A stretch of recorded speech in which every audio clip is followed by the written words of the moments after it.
Hi everyone. Morning. Sorry, rather good evening. Can you guys hear me?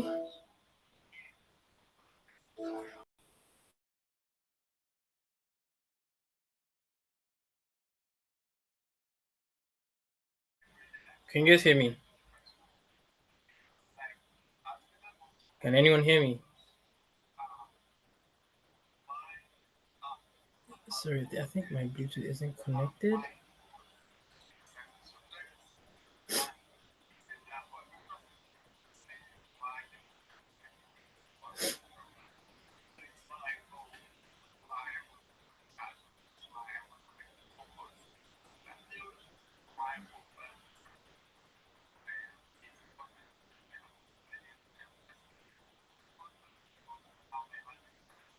Okay, so I guess you guys can't hear me. We're gonna wait to probably like 6 or 6:10. Um, but just wanted to give an apology. If you remember the the um the last lecture we had, we decided to have of like a live coding session. And the talk for that day was shifted till today, and we're meant to have another topic today. There is a possibility we might not be able to do that second topic, the topic that's meant to be done today, because of the backlog. So we're going to have to find time. I just wanted to apologize in advance, but definitely we're going to do it. We may make just a recorded video, like a video for you to like that will be pre-recorded and send. Um, I think, yeah. So we didn't take into consideration that we would have to do that class. I just wanted to give everyone like heads up. For those who, yeah, and apologies basically because yeah, we should follow the timetable. So yeah,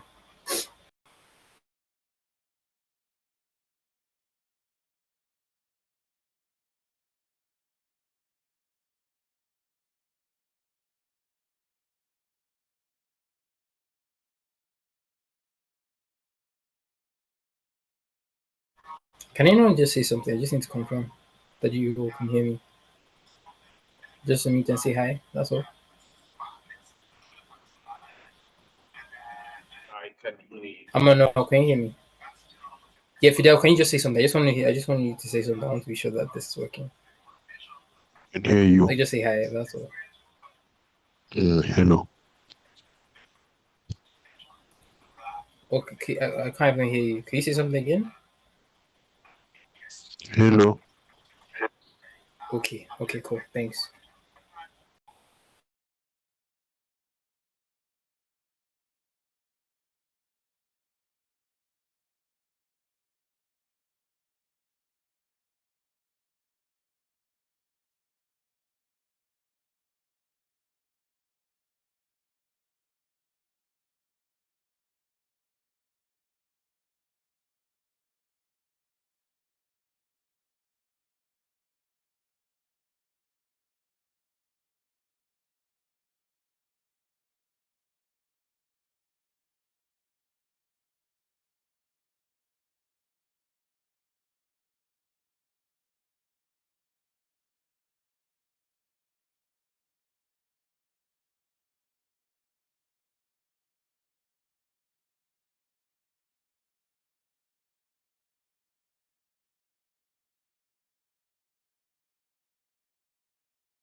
Yeah. So for those of you who are just joining, we're waiting for like maybe 6 or 10, 6:10 basically for us to start.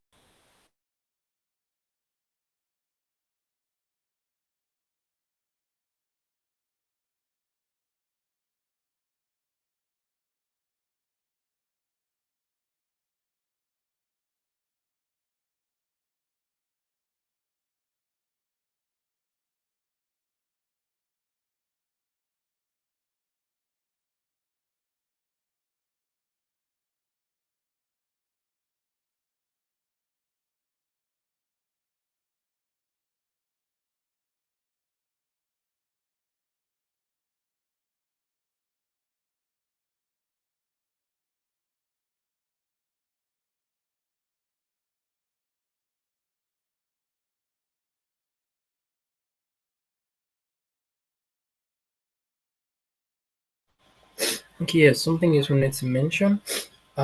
So I've noticed that lots of you are linking us on LinkedIn with your projects, and I don't think everyone is. I really, really, really need to encourage you guys because people can see what you're doing. You know, it might seem like, oh, you don't have many followers, but we have. I know how I have, like, I have my own audience. NSKO AI as an organization, we have our own audience, and it's a ripple effect. I'm sure many of you have posted and tagged us, and you've had people not within your network posting you.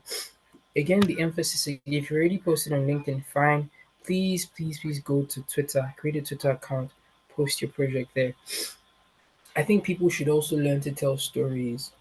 Um, Something I'll say is that you need to basically learn to document your journey, the beginning of your project, your idea, stage one, stage two, stage three. You have to understand how social media works. You know, Twitter is basically the ecosystem for the AI ecosystem now. That's one thing I learned recently. So again, I'm imploring you guys, please put your projects on there. Like, put your projects on Twitter, put them on LinkedIn, tag us. Don't make sure you tag. Why? Because if you tag us, then we can retweet, we can repost, we can, share. I can retweet, I can repost. That's the key thing about it, because you want to latch onto the network of each individual. Also tag your teammates, tag your team members. The logic is this: I don't have everyone, but not, I know some people. You know some people. If I have a post, my friends are going to see, and if I tag you and you repost, it's going to be my audience plus your audience. And if somebody from your audience reposts my post, and that person has the audience, now we have a chain, like one, two, three. So that's the key thing you guys need to understand, because it will not surprise me that people might get jobs from this bootcamp. That is the end goal. So if you don't put yourselves out there, people are not going to know you. Um, Yeah, but I'm really, really impressed by what you guys are doing. Like, it's very encouraging. It's honestly very encouraging to see that people are thinking outside of the box. I've seen I don't have a particular favorite. I've just been very impressed by what I've seen and some of you that have been very consistent. Fidel, I know, thumbs up to you. Amano, I don't know, for the past few days I've not really been seeing you. Ian, Karanja, yeah, I see you a lot on LinkedIn. Every class, everything you learn, post it on there, post it on there, post it on there. Um, I won't give you details, but there are people within my network that are senior level executives that see what you guys are doing. Yeah, so you just never know. I keep telling you these things because yeah, that's it. I don't want to waste too much time. So today's session we are going to be touching on a few things. So namely, we're going to be talking about multi-query. So I'm going to show you. I'm going to share my screen, but I just want to give you some context. Um, Multi-query, RAG fusion, HYDE, and there's one other concept. I guess when I see that, I would remember. Again, the slideshow we're going to be using is from LangChain. LangChain, they've uploaded a video, and they made the slide presentation open to everyone, and we decided to use that for today's lecture. So again, I'm restating this slide presentation is owned by LangChain, but it's open to public. And so I'm like, yeah, citing them. I'm going in the link. We're going to put the link to the slide. There is also a notebook attached to it. I would have loved to demo it here, but I just didn't have enough time to prepare for that. So I'll just run you through the slides and give you an in-depth analysis. But I also like the idea of you running through the demos yourself, because you're going to face lots of challenges and not too much, nothing really that difficult. Maybe like deciding what embedding model you're going to use, what model you're going to use. So you're going to get your hands dirty. And so in the follow-up email that will talk about this particular session, you guys are going to have access to the recordings. You're also going to have access to the slides. You can then the playlist actually, and then also the notebook for you to get your hands dirty and implement. Okay, so I guess I'm going to start sharing my screen. Let's see.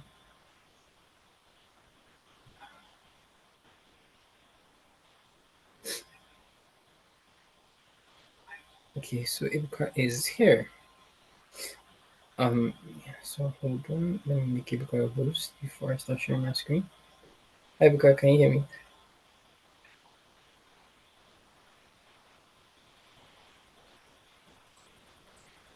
Ibuka, can you hear me?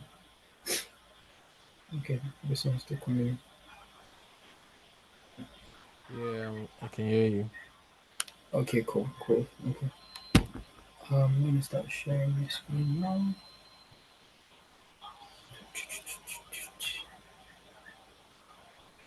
Uh, let's see. This is going to be too complicated. Okay, don't bother. That was the wrong thing. Okay, can you guys see my screen? And someone confirm they can see my screen? Can Yeah, anyone it's confirm they showing can see my loading. screen? Okay, can you It's see it now? showing loading. Okay, once you can see, let me Yeah, I know. can see your screen. Can you hear me? Yeah, I can. Yeah, Okay, it's so showing as I now. said, Yeah. yeah. So today's class, we're going to really be focusing on query translation. So I don't know if any most of you could have remembered during my paper talk, I talked about how there are many things that go on. The simple naive rag is you are taking user's query and trying to retrieve a document that is similar to user's query and adding it to the context window here, which you're feeding to the LLM. And now this is a different dynamic. This is similar to advanced RAG or even modular RAG in a way. We're going to touch on four major concepts: multiple query. So where a user's query is broken down into is basically replicated across.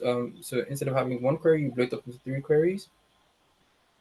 And why? Because we've not realized that doing this, maybe there's a high probability you get a better answer. There's also RAG fusion, which basically when you have all those queries, maybe what you could actually do is just retrieve off each query and then we rank them. So like you're just focusing on the most important. So I'm echoing. Can someone needs to mute their mic? So you now peer select the query, the retrievals that are the best retrievals. Decomposition. Basically when um you have a query and you want to break it down, maybe it's too complex, so you want to do maybe like step by step. Let me take from the smallest one, like the smallest bits. That idea of like, if you want to solve a problem, you start from the smallest point to keep increasing complexity, so you now solve the entire thing. Step back, maybe the user's query is not very, it's unnecessarily complicated, and you just maybe take a step back, maybe, and so you're retranslating and giving like more of a foundational query. If you're asking about a niche topic, maybe it's not written properly. We give it, go back, take a step back, and like re, re write the query and give a foundational question. All these things I'm saying, you're going to see it in the slides. In the notebook we share in the email, it'll all be addressed there. And then hi HYDE, I can't remember the full meaning, but the key thing here is um using an LLM as more of a query writer, in the sense that when a user gives a Hello, query, Ifeanyi. the LLM tries Hello, to Ifeanyi. answer the query, Hello, Ifeanyi. and that answer is not what is now fed into the embedding space, now retrieved from the vector database or whatever store you're using. Because I know that it's possible that the user's query is a bit off, I think your and the network, user your now, net, the your network LLM is now large. tries to Yeah. answer that question Your or network is gives solutions to that query. your There's a network higher is chance that the lagging, retrieval will but be better. Again, all of this doesn't since make you're sense. As talking, we move I on mean, to we the can hear your slides, this is what we're audio going to right add now, up. but your camera is Okay. not showing. So Yes. maybe you should like join Yes, I and can hear you. come back in. I can hear you.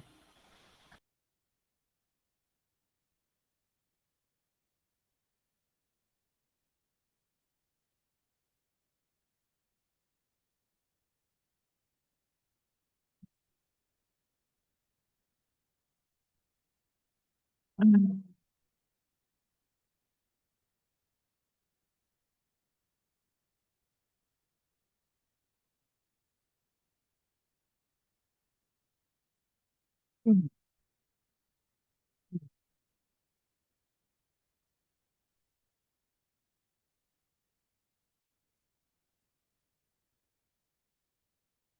All right, guys. Let's give Ifeanyi a minute to get back in. He'll be joining us back. How's that? I didn't actually leave. I just. How's this? Is this any better? I don't know if it's just me, but it seems come again. Is this any better? Can you hear me? Is it better? Yeah, but it still looks like you're lagging or something. But I think it's better than what we had before. This is the next alternative would be like, should I switch off my video and then just share my screen? Because that's also taking um some Okay, bandwidth so too. this is what you can do. I think it's better now. Guys in the comment section, Emmanuel, Let me know if you can see. guy, Yeah, why is my face big like this, bros? yeah, it's a lot better. It's better now, yeah. Okay, Yeah, so we can continue. yeah, remove my distance from the main distance. That's on you. I can't really do anything about that. All right. All right then. So yeah, we're back. Okay, Thanks. okay. So at any point when you guys can't hear me or can't see my screen, please, if you could, do let me know as soon as possible. Okay. All right. So can you guys see and hear me? Like, can you see my screen and can you also hear me? Yeah, we can. Okay, solid. Okay, so this is a very nice tweet from a young fellow. Again, reiterating, this is LangChain slide. So, semantic search and embeddings are hard to get right. Embedding long chat documents is a challenge. User queries are a challenge. If a user provides an ambiguous query, they'll get an ambiguous match. So LLM just follow what is in the context and hallucinate answers as a result. So basically, there is a problem. um, it's already hard enough to train models to not hallucinate. But now the problem we're having that users' queries are not even sufficient enough. They're really ambiguous, they're maybe not properly written. And so these are the challenges that I face. So everything that we're going to mention today is basically a potential solution to different types of challenges that come from users' queries.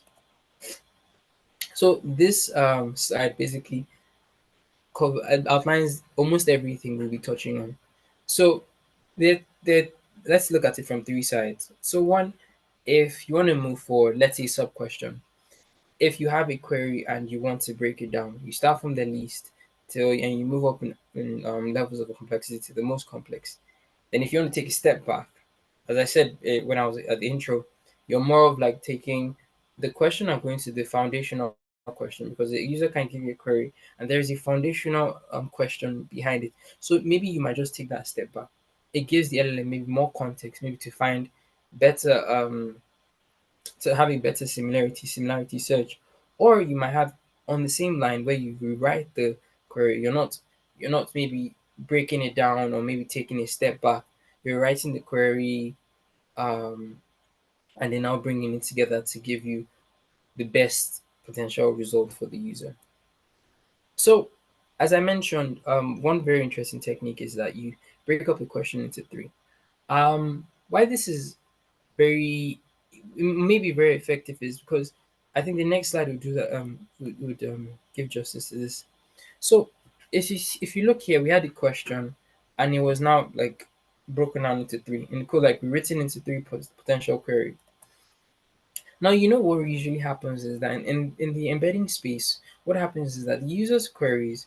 So when there's this semantic similarity search, the user's queries are placed in the embedding space, and you're looking for documents that are similar within that certain radius. So there are three possible things you can see from here.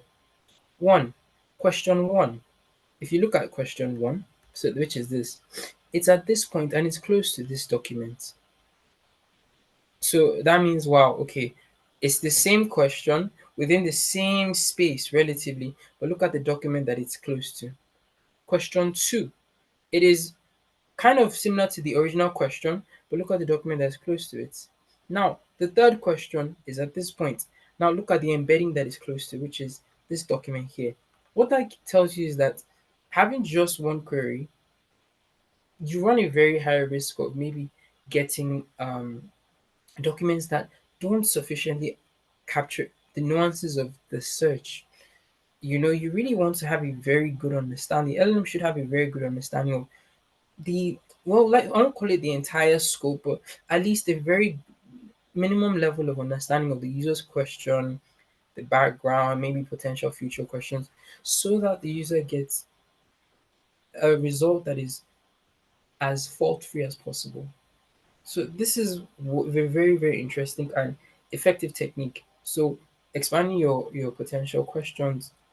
Um, okay, so this is also interesting. Again, all these things in the labs that we'll share at the end of the session, you're going to implement all of this in code. But it's good you have the theoretical understanding because it helps you to also understand. I think it gives you more insight on what I think the power of RAG. I remember when I was talking and giving the paper talk, I talked about it where there was this argument that, oh, are we going to need RAG again? Because we're going towards, the aim is that we get to that point of limitless context window where you can feed, there is no limit to what you can feed to the LLM. And a problem which I face today, I'm not taking shots at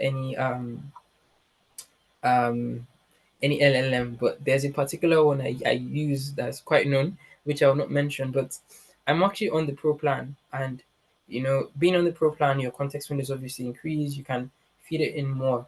Something I realized, which I've known, there's something called lost in the middle. When you feed too much, when the document you feed into the context of the window of your LLM is too much, LLM does something very well. It kind of understands what at the beginning and what's at the base, then gets lost in the middle. It's a very well known issue in the industry. So um, again, I'm within my limits. I'm on a pro plan. My context window is increased. I fed everything to the LLM, and time again, I just saw that, hey, even if it says it can take maybe 300,000 tokens, it doesn't do very well if you give it too much at once. You still need to, you know, feed it in bit by bit. Why am I saying this? It also tells you that one thing you're going to see is, one, the power of RAG. It shows you the limitations. For those of you who are interested in research, I wanted to mention this. I'm sure by now you kind of can see the difference between the way Ebuka teaches and the way I teach. I'm very much inclined towards the research side.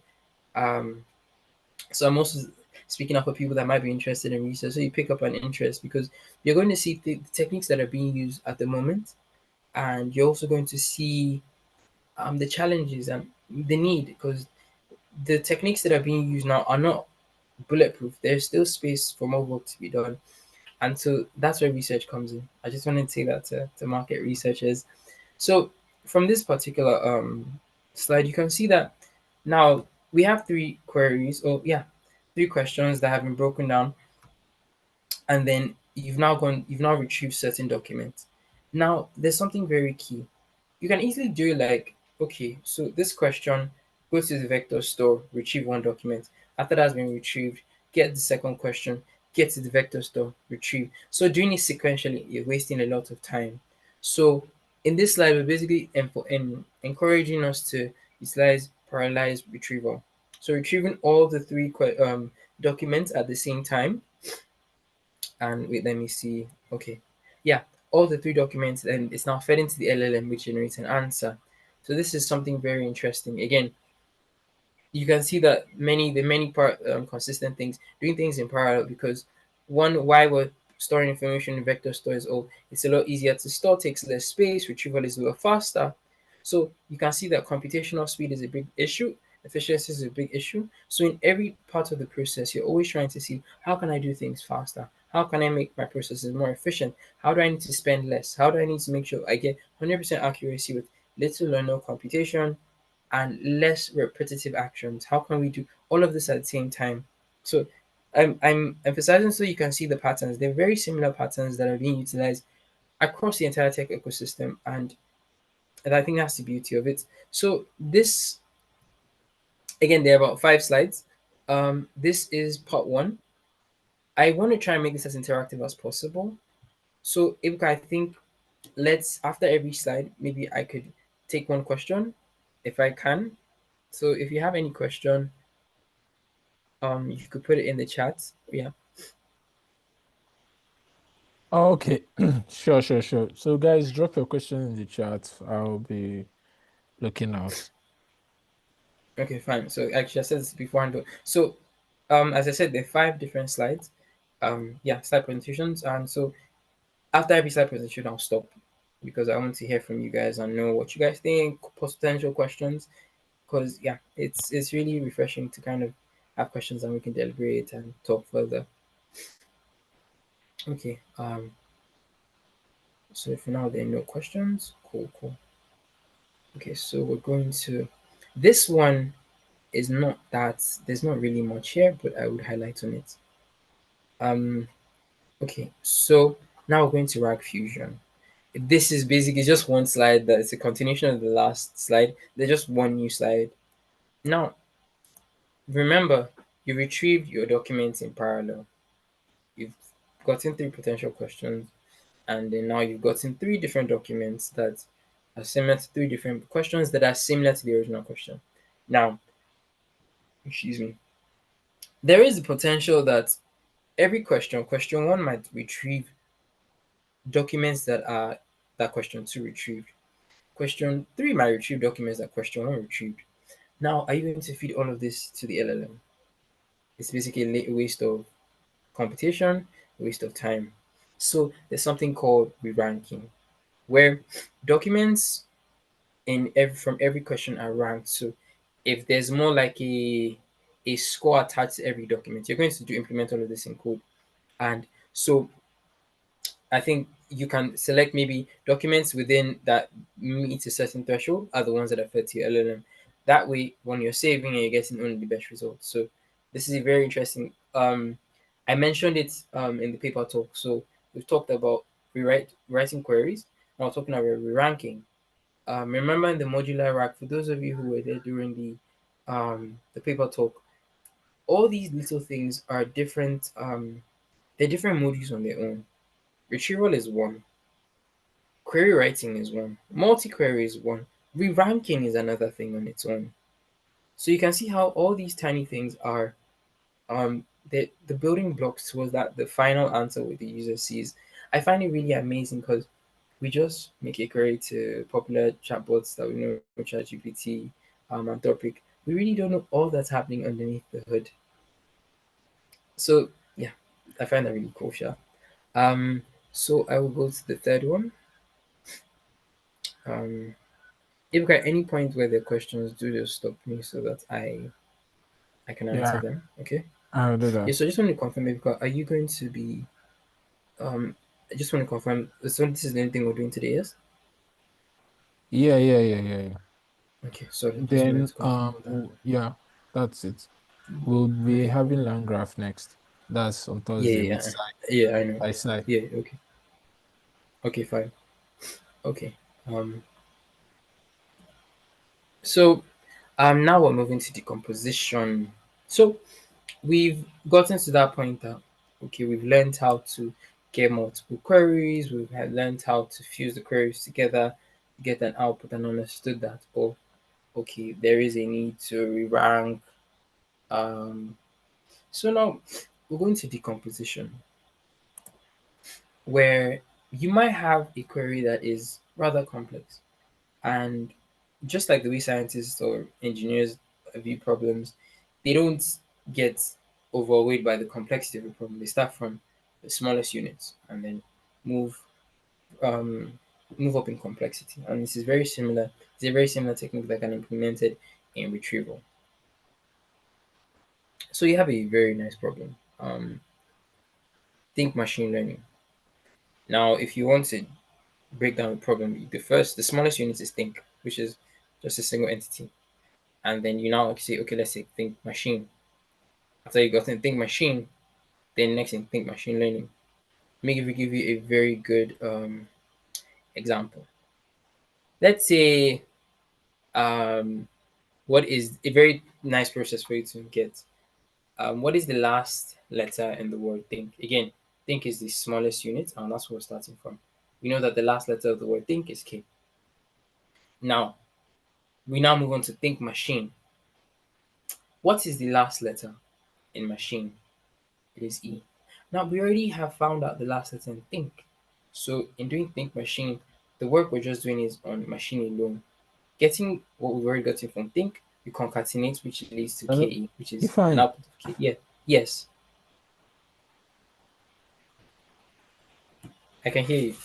um, I just want to be Yeah. sure it's not my network because I think you're lagging. Okay. So let's confirm.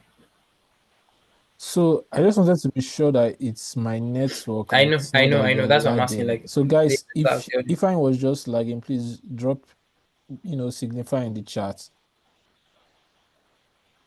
Okay, so Ebuka, I think it's you. That's nice. That's nice to know. I thought I was the problem. You guys, thank you so much. Ebuka, so you're the problem. Okay, all right then. Right on. Yes, definitely. Thank you. Let's see. What was I? Yeah. I'll just rejoin. Yeah, I think it's my network. No worry. No, like it's best. Can you stay? I can't grant you access if you leave. Okay, cool. I guess he's gone. So, you can see that. Okay, so for step two, think machine, the last letter of both think and machine are K and E, and it's concatenated together to give you an output of KE. And then the last stage, which is think machine learning. Now we've already found think, and then we got think machine from think. So we have think machine. Now it's learning, which is what's the last letter, and learning, which is G. And so we take what we've already gotten from think machine, concatenate it to learning, then we have KEG, which is keg. This very simple process literally shows you how LLMs break down problems, smallest bits, and build on them. So the solution from the smallest bit is added, is used to help get the solution for the next stage, and this is how it grows in complexity. This is a very, very interesting process. They call it interleave retrieving with the chain of thoughts. So, in the sense that when a question is gotten, maybe retrieval is done to give more context to that particular query. So, this is a very beautiful and very simple example for us to follow. So, in what country was the lost gravity manufactured? So, okay, we're learning now. So, okay, let me check if certain store, it could be a vector database, it could be a relational database, it could be any source. And it now gets okay. The information I've gotten is the lost gravity was manufactured by my Mark Wright. Okay, that's interesting. Okay, this Mark Wright person is me. The LM also now does search again. Now get some documents. Finds that Mark Wright is a company from Germany. So that gives you more context. And so with these two contexts now, LNM has the probability of getting the wrong um retrieving the wrong document or getting the wrong answer is very low, because it's a step-by-step process. Okay, you're in there almost breaking it down. Okay, what let me understand the context. Okay, let me go more in depth. Okay, let me go more in depth, then I can get the final answer. So this is a very nice technique which you're going to implement. And so you can see here, dynamically retrieving to aid solving problems. So, from one question, the answer is fed as a document into the second document, which is you keep taking it like that to get the final answer. Basically, you're going to implement all of this in code. I keep emphasizing on this because it's not a theoretical thing, but it's good that you have the theory in your head, because it's just going to help you when you're building, so that you know why you need to do this, what you need to take into consideration, what techniques you want to implement. Let me confirm that Ibuka is not in the. Ibuka, are you back? Yeah, I'm here. Yeah, yeah, I'm back. Okay, okay,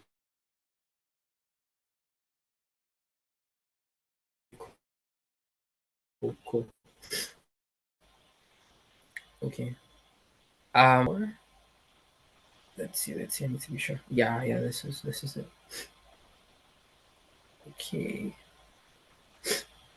Okay, so we're going to step back. As I mentioned, step back prompting. So there are times where you have a query and it's unnecessarily vague, and maybe the best thing is to take a step back. That gives the model more context and it can help it to get better the retrieval.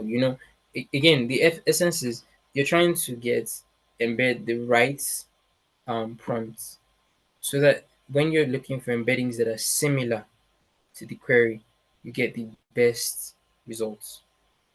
If you could see from the very first example, the initial question we gave, that we broke our question into three possible questions.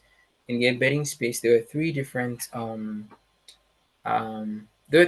documents based on proximity, and you could see that all question one had another document in the embedding space. Question two had another. Question three had another. So you can see that more context usually leads to better results. So this is a very interesting example. I'm going to use I prefer we just avoid this one because I think there was a typo here. So Jan Sindo was born in what country? Maybe a step back question that gives you more context. Um, what is Jan Sindo's personal history? It gives you more context in the sense that so when the retrieval is being done, you have a lot more information. Again, it's in a way almost like blowing up the question so that when you're retrieving, you have more options, and that way there's a higher chance that you get a better answer. Um, yeah. So these classes are really really short, and I think it's the key thing is it should be short, sweet, and straight to the point. Let's see. I think we're going to finish before 6:45. Okay. So query translation. Ebuka, can you hear me? Any questions? Hello, Ebuka, can you hear me? Can you guys hear me? Can anyone hear me? Okay, I need to. Uh, can anyone hear me? Can you guys hear me? Okay, cool. You know why I keep asking is because I need to be sure because I don't know if you guys probably have issues with network, so Yeah, I I can can't hear see you you. guys. I can hear Okay, you. yeah. Thank you. Thank you very much. Let's go. Let's go.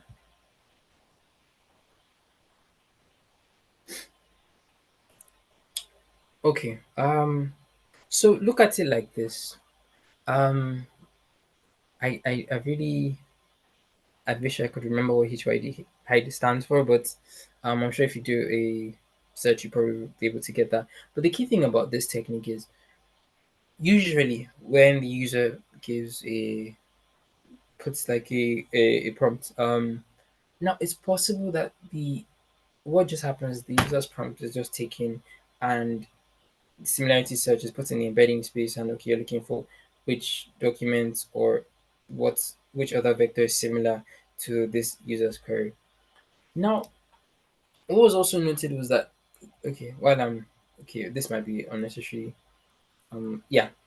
What was also noted, just for I'll explain this later, but what was also noted is that if the LLM basically gives an answer to the original query, if the answer is very vague, the original question is very vague, not very clear, there is a higher chance that if you take that answer given by the LLM and use embedding that in the embedding space, there is a higher chance you will actually find a document that is very similar to the LLM's answer than the user's question.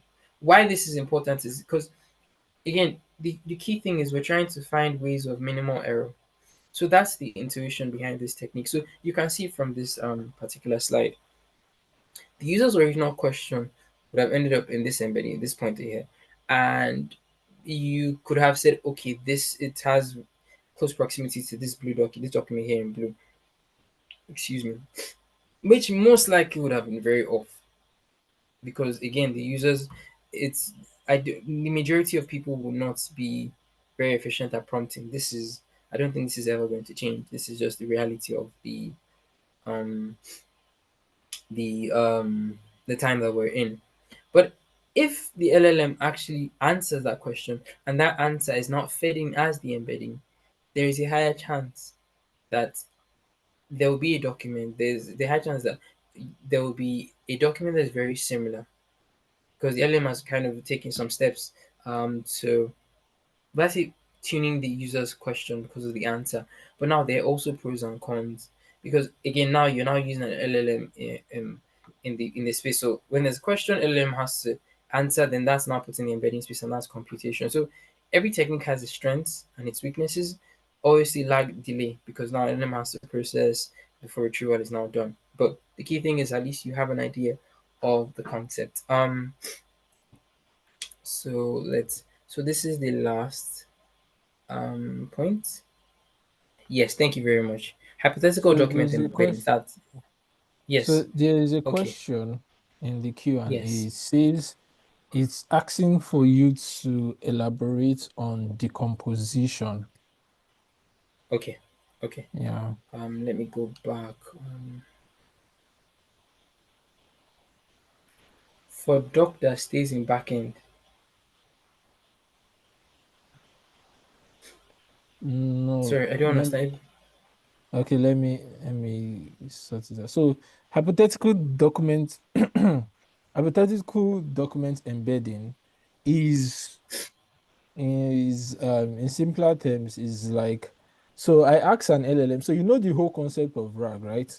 You ask the RAG, let's say you're doing um somebody, I think somebody built like a health, I mean, like, by the way, compliments to you guys, like, you guys, your project has been amazing.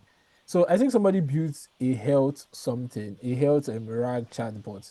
So let's use that as an example, and let's say the question, I want to ask a question about, you know, how can I deal with my headache? I'm having this symptoms, how can I deal with my headache? Where does hypothetical document embedding comes in?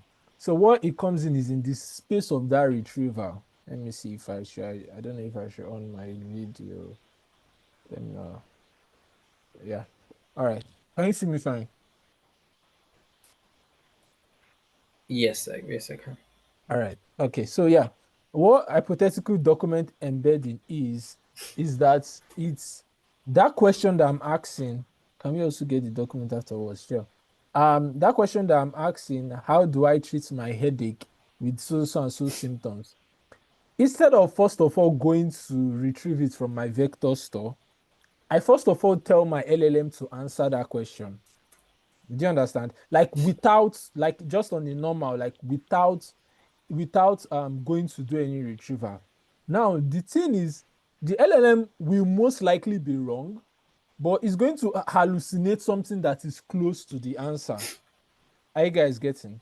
So once it hallucinates or once it gives me a response that is close to the answer, or that might even be the exact answer, I'm going to take what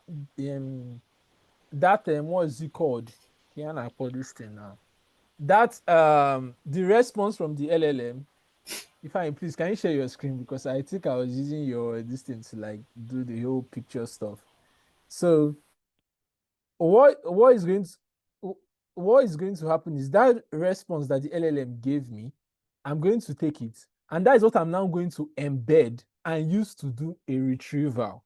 So instead of the normal RAG procedure that you know, where you send in the question, I embed that question, and then I now go and use that embedded question to do retrieval. The process in Heidi, which is hypothetical document embedding, is that's why it's called hypothetical document. So it's hypothetical, it's like a fake document embedding. Is I give the LLM answer this question like without no context here. That's the thing about hiding. You should just answer the question. Once it answers that question, you now chain it, you pass it through your lang chain, through your chain, and you now embed that one. Instead of embedding your query, what you're now embedding is what the LLM generated. And then whatever embedding you now get back from the biocoder, which is your normal embedding model, is now what you now use and go into your vector database and say, okay, which of the documents, because we are looking for documents, so which of the documents is similar to this doc, because it's similar to this document embedding that I just got. Because the response the LLM is going to give you is something you can call a document that you can chunk. So that is the idea of hiding. I, was that clear for the person that asked for the question on hiding? Now for the question on decomposition, if I can you hear me? Yeah, I can. Yeah, I can. All right. Okay. So for the question on decomposition simply is breaking down a complex query into smaller subqueries. So it's just is what decomposition means in English. So you are decomposing something. Take for example, a user asks a question. Maybe there was a rag I built about politics, or maybe about Nigeria and Ghana, something like that. A user asks a question and says, um compare the economic policies of, I'm reading this one now off my, what I wrote down. Compare the economic policies of Nigeria and Ghana in the last decade and explain which had more impact on inflation. Now, without decomposition, what so if I just pass that query, compare the economic policies of Nigeria and Ghana in the last decade and explain which had more impact. If I just pass that into my rag, the retriever might just fetch like very broad stuffs that are not related to comparisons. So it can fetch things, it can fetch because it's an embedding now. So I said compare the economic policies of Nigeria and Ghana. So what it can now be fetching is maybe documents where Nigeria and Ghana is inside that sentence. Out of context, maybe, and um it can fetch, maybe it might even ignore the part of the last decade. But what does the composition do? What the composition will do is that question where we say compare, the policies of Nigeria and Ghana, is going to break it down into sub queries. In that query, we're talking about the policy of Nigeria. So, and it's the LLM that does this. So it takes your question, it takes this query, you construct your prompt template and ask it, oh, please help me decompose this user's query into sub queries that I can use for retrieval. That is one way, for the prompt template for that. And this is going to be a part of your chain.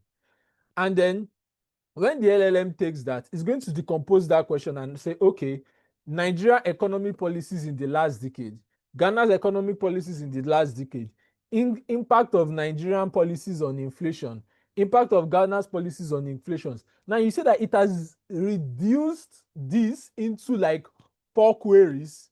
It has decomposed your user query into 4 queries. And these 4 queries now is now what you now use, you now pass into your retriever. For each of them, you have a chain. You can do a runnable parallel and build a chain for each of these questions that your LLM has decomposed and given back to you. And then you now go and retrieve. You go to your retriever, retrieve the one for Nigeria's economic policies in the last decade. You retrieve the documents that are related to that. Retrieve the one for Ghana's economic policies in the last decade. Retrieve it. Now you retrieve the one for the impact of Nigerian policies on inflation. Retrieve the one for impact of Ghana's policies on inflation. You retrieve these 4 core this thing about what the user is talking about, and then you now feed all of that context, or you can rank them first and then feed that context into the LLM. And then the LLM will, you now feed back the user's question that, okay, see the question this user is getting, these are relevant contexts that I've been able to retrieve. Now answer it. The LLM will now make sense out of it. So that is what the composition is. It's just like making a complex query, breaking down a complex query into smaller sections of the queries. Do you understand? So I think it was Emmanuel that asked that question. So let me know if that was clear for you, Emmanuel. He said it's clear as water. It's clear as water. All right, thank Lovely, you. lovely, Okay, lovely. so all right, okay. Okay, do you have anything else to say? No, no. Okay. Go on. I don't mind. Okay, so one more person asks, could you explain a little how the embedding phase works? Can you be clear on that question? Do you mean like embedding in the RAG chain? If that's your question, we've covered that too. Mary or Miria. I think you've No, been a no. popular People, face, yes. I think if you can give us more context, because that's a very Yeah, big yeah, question. yeah. I want to know, but she's not in Let's try UK, and answer so the I'm going question to. before we continue. All right. So I think you should continue. Let her give us more context. Are you talking about embedding in Heidi or embedding in RAG as a whole? So Yeah, just let us know. If it is in RAG, I mean, you can check our lectures, but yeah. All right, go ahead, if I. Okay, fine, fine, cool. Okay, so the last, sorry about this. I keep pressing the wrong button. Gosh. Okay, so we're going to do something on routing. So like we've gotten the user's question. You may have rewritten it, and now maybe you need to know. There are various data sources. You could have a vector store. You could have a relational database. You could have a graph database. So where do you actually take this query to? Where do you go and search for these? Where do you want to retrieve documents that are similar to this user's query? This is a very, very interesting dynamic. Now we're going to there are two potential techniques, one called logical routing, the other semantic routing. um One where, again, I'll go to the next slide and reiterate again. LLM route, logical routing, the LLM is the one that chooses the database based on the question. Semantic routing, where um, the question and some prompts from the different stores are embedded. So there's basically it's the question goes to the best prompt or the most similar embedding. So I'll explain more.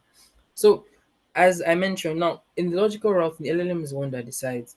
Okay, there are two different. In this particular example, there are two different data sources: a graph database or a vector store. The LLM now has to decide. Okay, looking at the user's query, which database will most likely have um, relevant documents to this. Now you can see that the LLM now decides. Okay, it's the vector store.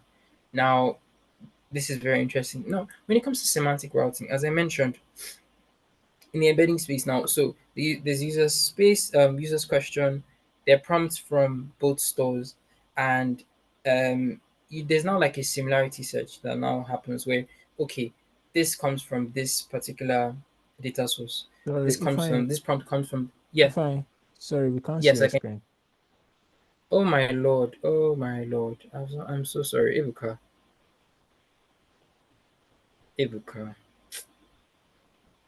You guys should have said this since now.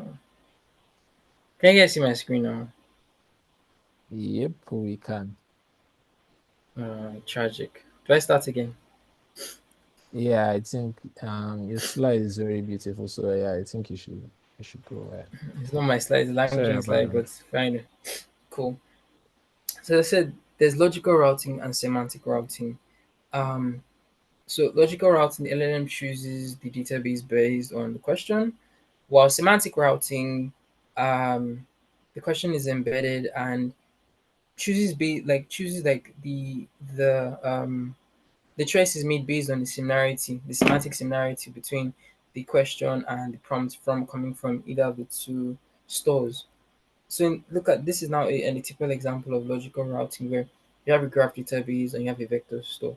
The LLM is the one that's going to decide, okay, based on the user's query, what vector data store would have most likely have sufficient information on this particular query. So in multiple agentic systems where the different data sources for different types of use cases, for instance, you might have a database primarily focused on medical information, maybe a graph database that's primarily focused on law-related information, or a database that is a vector that's primarily focused on general knowledge. In this kind of context, you can kind of gauge, okay, this is the question I have. Okay, this is the particular source, the database or data source that will be sufficient for the user's query. That's basically how logical routing works. Now, semantic routing, this is a bit different. Now, there are prompts that are generated from these two sources. So there's more like a comparison that now says, okay, this prompt is similar to the user's question. So that means that, okay, this is the vector store I will use, or this is the database I will use. So it's basically dependent on semantic routing. That's how the LLM now realize, okay, let me go to this store, let me go to this data source to get my answer, or retrieve my document that will now be used to generate the answer.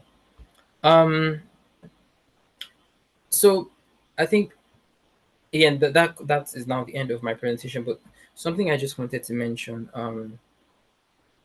Again, I try to be as expressive as possible. I really find rap very exciting, honestly, and I hope you guys do. I keep emphasizing on the need for us to see that there is a lot of work to be done. Um, okay, do I stop? Okay, yeah. So we finished the classes now, but something I want to emphasize on is that there's a lot of work to be done. You can see there are lots of techniques. There's still lots of um, there's still a large gap. There's still a lot of work that needs to be done. We're not yet there yet, and we're just starting. And you and I are so lucky that we're at the beginning of this journey. And so the projects you're building, like I love the question that Amano was really asking. He noticed that hey, the HID technique is most likely going to be computationally expensive. We even talked about latency. So he's actually already thinking about in production because when you don't, if you're in production, you're going to ask yourself, okay, yeah, this gives me high accuracy, but then it takes more time for me to get a response. What do I want to give? Do I want to sacrifice latency for accuracy, or do I want to have accuracy for latency? Okay, okay, okay, cool. So these are the reasons why Ibka the question. So yeah, Ibka, can you hear me? Yeah, yeah, I can hear you. Go Okay, yeah, the ahead. question Just in chat come. finish. I just wanted to just mention. Okay, yeah, I Um, can see that. so yeah, these are the reasons why like I think RAG is really exciting, and I just wanted to mention that you guys, I'm really really excited to see what you guys build. Um, don't be really push yourself, really push yourself. One of the reasons why you should try and submit this project is because like there's this, let's say this general um there's this general everyone is doing something together. Try and follow the trend because it helps. Because I know people are doing different things. So I know if you're not finished, try and submit your project by tomorrow, and then maybe start thinking about what you're going to do for your final project. Start thinking about to push yourself. Push yourself. I was on the WhatsApp group and where someone uploaded a project and someone asked, "Oh, can this take audio?" Because that's the whole aim of doing these things. I know I'm going off course, but I just feel like this is important because I think it's still related. This bootcamp, for instance, is we've all had to push ourselves. As I've said over and over again, we didn't think we were going to be this big. We didn't even plan to do this much. But it's that same thing of we can't be afraid. We need to push ourselves. There might be days where you feel like, oh gosh, I'm about to break and all that, and you still, you know, you still go, and then you're still able to push yourself and go. And that's the way you go. That's the way you go. So I really, really, really, really am encouraging you guys, put yourself in uncomfortable situations and keep pushing yourselves. So, Mr. Ebuka, there are questions in the chat for you. We kind of Okay. agree. Yeah. Ebuka said that he wanted to take all the questions. So, um, I said let me he wants to take all the questions. I shouldn't take a shine because Ibuka is Uh, the one that's been taking lectures. I said okay, he's my yoga. my senior man. All right. So yeah. So for use cases in semantic routing um and then logical routing, let's take for example. Let's take for example a. Hmm, I'm trying to look for a very good example. All right. Let's take for example your school. Let's say you build you rag something for your school. Uh. Okay, let's say you build something for a hospital. Yeah, for a hospital. And then you ask the rag bot that, hey, when is my next appointment with the doctor? What that rag chatbot is going to do is going to so in terms of semantic routing, what is going to happen is it's going to assess that query. And then it's now see, so this is where you have more than one DB.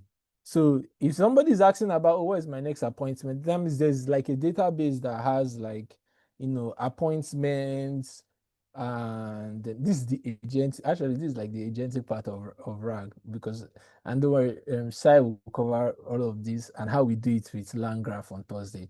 So when there's a database that is in charge of users appointments for those people that are into code. If you're not into code, just assume that damn on global stage. I'm so sorry, guys. It's It local in happens, it Nigeria. happens. Yeah, All right, yeah. Sorry about like that, guys. I think everybody from Nigeria here will be able to relate. I, I know I that the can't, guy. I can't relate it, but Don't deceive yourself. I know the Ghanaians will want to start trolling us, but it's fine. Yeah, get my points. So my point is that it goes so the LLM now assess the user's query and say, oh, this guy is asking question about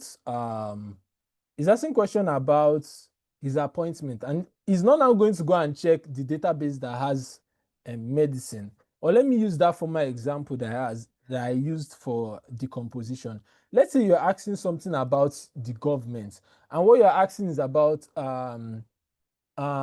what are the laws or what are the policies that are related to child abuse or to children's rights in Nigeria.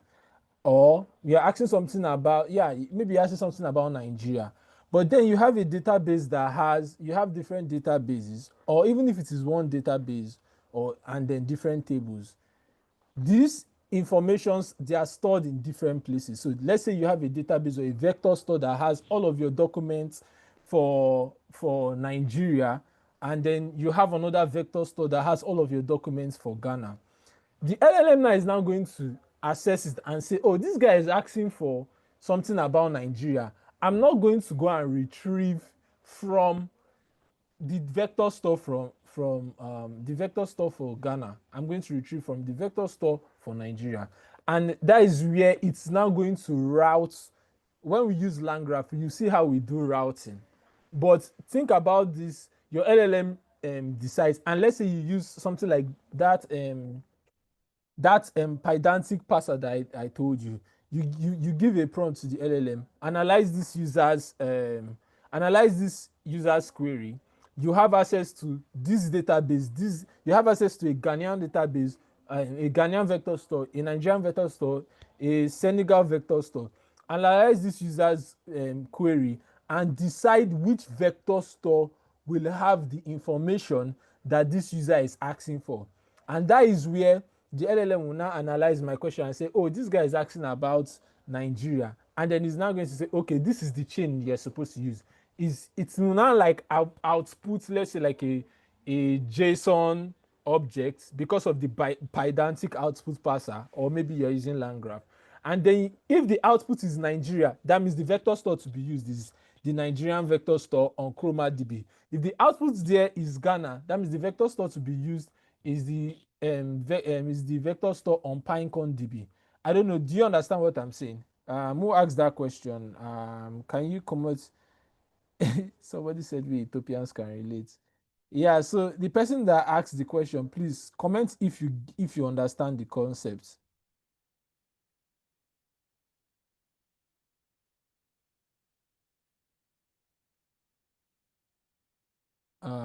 Okay.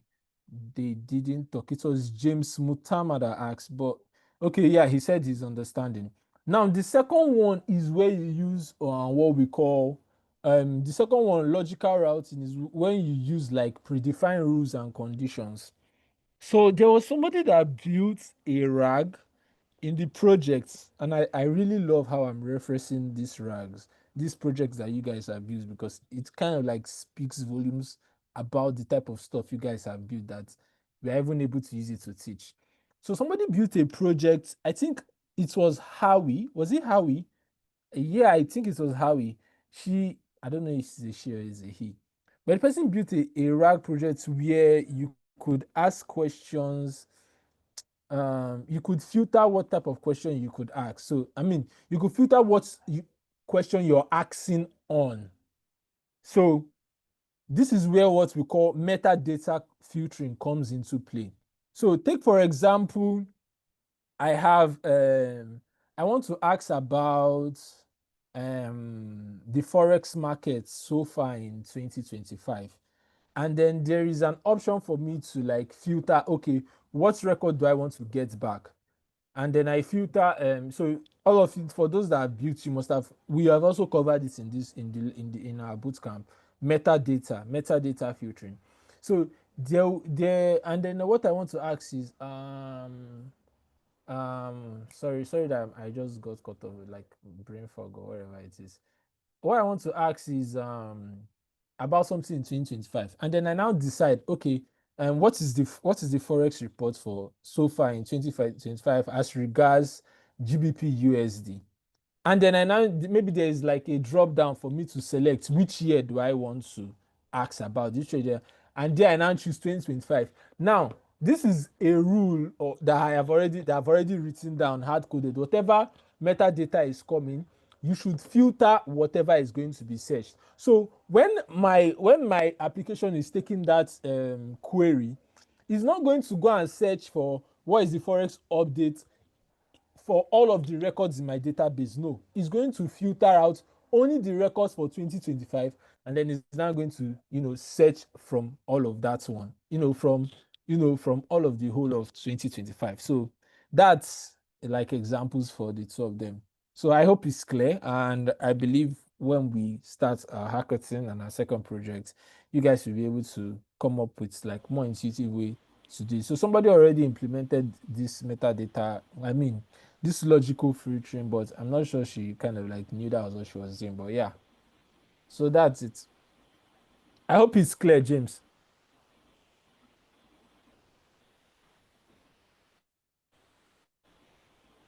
All right, if I can carry on, I think nobody's asking any questions Solid. again. So I guess we're good. Yeah, Ebuka, can you hear me? Am I lagging? No, you're not. Go ahead. Okay, cool. So yeah, that's the end of today's class. Like I mentioned, we're going to have so the slides are going to be shared. The link to the playlist where you're going to get all the slides, video slides will be shared, and then the notebook where you get to implement all of this in code is going to be sent. So that's almost like a tiny task or an assignment, but it's essential for you to further your knowledge. It's essential for you to further your knowledge.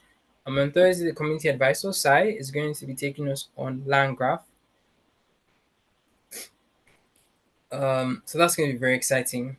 Um, yeah, so I'd like to see you guys there, and thank you all for today's class. Thank you, Ebuka, for allowing me to take one of your classes. Guy, I'm really, really this is grateful for not that. one of my. Don't embarrass yourself. This is an NSK or AI something.